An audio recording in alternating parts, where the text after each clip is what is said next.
চলতি অর্থবছরের আগস্ট থেকে টানা ৩ মাস ধরে কমছে তৈরি পোশাকের রপ্তানি আয়, কমেছে রপ্তানি আদেশও। সবশেষ অক্টোবর মাসে রপ্তানি আয় কমেছে ৭%। রপ্তানি এবং আদেশ কমে যাওয়ার এই প্রবণতা চলতে থাকলে আগামী মাসগুলোতে তৈরি পোশাক খাত আরও বড় সংকটে পড়তে পারে বলে আশঙ্কা বিশ্লেষকদের। রপ্তানি আয় নিয়ে আরো বিস্তারিত আলোচনা করতে আমাদের সাথে যুক্ত হয়েছেন অর্থনীতিবিদ ডক্টর মাহফুজ কবির।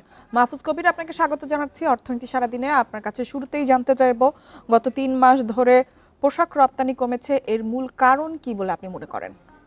এর মূল কারণ আসলে দুটো। একটি হলো যে মার্কিন যুক্তরাষ্ট্রের বাজারে যে যে শুল্ক, পাল্টা শুল্ক কিন্তু আসলে সারা পৃথিবীর অর্থনীতিকে দিশাহারা করেছে। মানে যত রপ্তানিকারকেরা রয়েছেন প্রত্যেকে কিন্তু এখন চিন্তার মধ্যে আছেন যে কোন দিকে যায় আগামী দিনগুলোতে আসলে নীতিগত পরিবর্তনগুলো। তো এটাই একটা বড় কারণ। এবং একই সঙ্গে মার্কিন যুক্তরাষ্ট্রের বাজারে কিন্তু এই একটা মূল্যস্ফীতি তৈরি হয়েছে, এই যে একটা উচ্চ আমদানি শুল্ক, যেটা ট্রাম্প ডিউটি যেটাকে বলছি আমরা। তো সেটির কারণে এবং এই কারণে আসলে মানুষের যে প্রকৃত আয় সেটি কিন্তু মার্কিন যুক্তরাষ্ট্রে কমে গেছে। এবং সেটি একটা বড় কারণ আসলে এই যে কম আমদানি অর্ডারের। এবং এইটার কারণে যেটি হয়েছে যে আমরা একটু আশা করেছিলাম যে যেহেতু আমাদের এই যে শুল্ক সেটি অনেকটা কমানো হয়েছে 20%, কিন্তু আসলে সবার উপরে যেহেতু শুল্ক আছে এই কারণে কিন্তু একটা এভারেজের ডিউটি, তার একটা ইম্প্যাক্ট আছে মার্কিন যুক্তরাষ্ট্রের বাজারে। আর এর পাশাপাশি মার্কিন যুক্তরাষ্ট্রের অর্থনীতিতে কিন্তু কোনো উল্লম্ফন দেখা যাচ্ছে না। মানে যে সেখানে যে বেশি গ্রোথ এবং জব ক্রিয়েট হওয়া, নতুন নতুন ব্যবসা বাণিজ্য তৈরি হওয়া সেটিও কিন্তু নেই। এবং প্রেসিডেন্ট ট্রাম্প কিন্তু একটা বড় কথা বলেছিলেন, একটা ঘোষণা দিয়েছিলেন যে যে যারা আসলে মার্কিন যুক্তরাষ্ট্রে বিনিয়োগ করবে তাদের জন্য আসলে শুল্ক থাকবে না, তখন শুল্ক হবে শূন্য। তো সেই সুযোগটা সম্ভবত কেউ গ্রহণ করেনি। তো এটার কারণেই দেখা গেছে যে আসলে নতুন নতুন কর্মসংস্থান তৈরি হচ্ছে না, মানুষের আয় বাড়ছে না, যার ফলে কিন্তু এই এই এক্সপোর্ট অর্ডারে একটা ফল করেছে। তো এখন ইউরোপিয়ান ইউনিয়নে কিন্তু আবার একটা দেখা গেছে যে ইনফ্লেশন বেড়ে গেছে। এবং ওইখানে একটা জেনারেল যে টেন্ডেন্সি আর কি মানুষের মধ্যে, তো সে তাদের ক্রয় ক্ষমতা কিছুটা কমে গেছে। তো এই কারণেই দেখা যাচ্ছে যে চীন বা ভারত, যারা আসলে খুব অ্যাগ্রেসিভলি যাচ্ছে ইউরোপিয়ান ইউনিয়নে, তো তাদের এক্সপোর্টাররা কিছুটা বেড়েছে, কিন্তু তারা কিন্তু যেটা শোনা যাচ্ছে যে লস দিয়ে তারা নাকি তাদের প্রোডাক্টগুলো দিচ্ছেন, তো শুধু মার্কেট ধরে রাখার জন্য। তো সেটার একটা ইম্প্যাক্ট পড়ছে কিন্তু বাংলাদেশের উপরে। আর একই সঙ্গে আমাদের যে মার্কেট ডাইভার্সিফিকেশন সেটার কিন্তু একটা অভাব রয়েছে। তো এটা একটা বড় কারণ, আমরা ট্রেডিশনালি সেই ইউরোপিয়ান ইউনিয়ন বা ইউরোপের বাজার এবং মার্কিন যুক্তরাষ্ট্রের বাজার, তো তার উপরে নির্ভর করছি। আমরা কিন্তু নতুন করে যে অন্যান্য ফুস কন্টিনেন্টে কবির, যাওয়া, আপনার কাছে জানতে চাইবো, যেহেতু যুক্তরাষ্ট্রের শুল্ক নিয়ে একটি দোটানা তৈরি হয়েছিল এবং বিশেষ করে প্রতিযোগী দেশগুলোর তুলনায় আমাদের শুল্ক কিছুটা কম ছিল, সেক্ষেত্রে আশা করা হচ্ছিল যে আমরা হয়তো ইতিবাচক অবস্থানে থাকবো। তো সেই ইতিবাচক অবস্থানটা আসলে আমাদের যারা রপ্তানিকারক রয়েছে তারা কতটা ধরতে পেরেছে বলে আপনি মনে করেন? এছাড়া সেই সুযোগ ধরতে আসলে আমাদের এখন কি করা উচিত? সামনের দিনে যেন এই রপ্তানির যে সংকট চলছে সেই রপ্তানির সংকট কাটিয়ে উঠতে আসলে কি করা প্রয়োজন?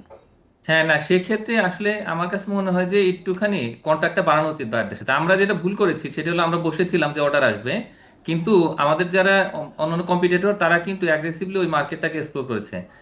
এখন এমন নয় যে অন্যেরা অনেক বেশি সুবিধা পেয়েছে, তবে ভিয়েতনামের ক্ষেত্রে এটা একটা বড় সুবিধা হিসেবে কাজ করেছে, তার কারণ তাদের সঙ্গে ইতিমধ্যেই মার্কিন যুক্তরাষ্ট্রের বাণিজ্য চুক্তি হয়েছে, কিন্তু আমাদের সঙ্গে কিন্তু বাণিজ্য চুক্তি হয়নি, এটা ট্যারিফ ডিল হয়েছে শুধু।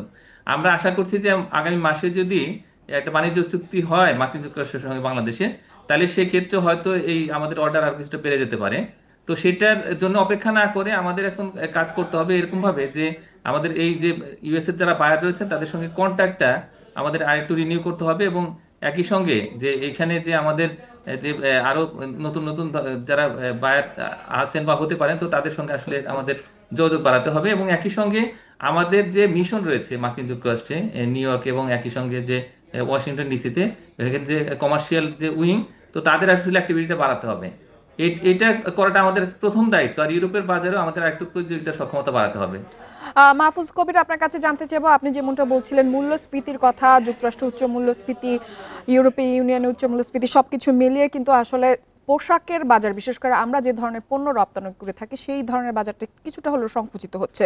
তো সামগ্রিক বিশ্ব বাজার বিবেচনায় সামনের দিনে আমাদের রপ্তানি খাত আসলে কতটা চ্যালেঞ্জের সম্মুখীন হবে বলে আপনি মনে করেন? ইতিমধ্যে চ্যালেঞ্জের মধ্যে আমরা পড়ে গেছি, তার কারণ আমাদের যে মেইন যে সিজন যেটা আমাদের উইন্টার, এবং এরপরে সামারের জন্য যে অর্ডার এখনই চলে আসার কথা, তো সেগুলো কিন্তু আসছে না। তো একটা বড় চ্যালেঞ্জ আমাদের সামনে ইতিমধ্যে পড়ে গেছে। এখন এটাকে ওভারকাম করার জন্য আমাদের অল্টারনেটিভ মার্কেট যেগুলো, মানে যে এশিয়া, বিশেষ করে east Asia, south east Asia, সেখানে যেতে হবে। ওশেনিয়াতে আরো ফুটপ্রিন্ট বাড়াতে হবে।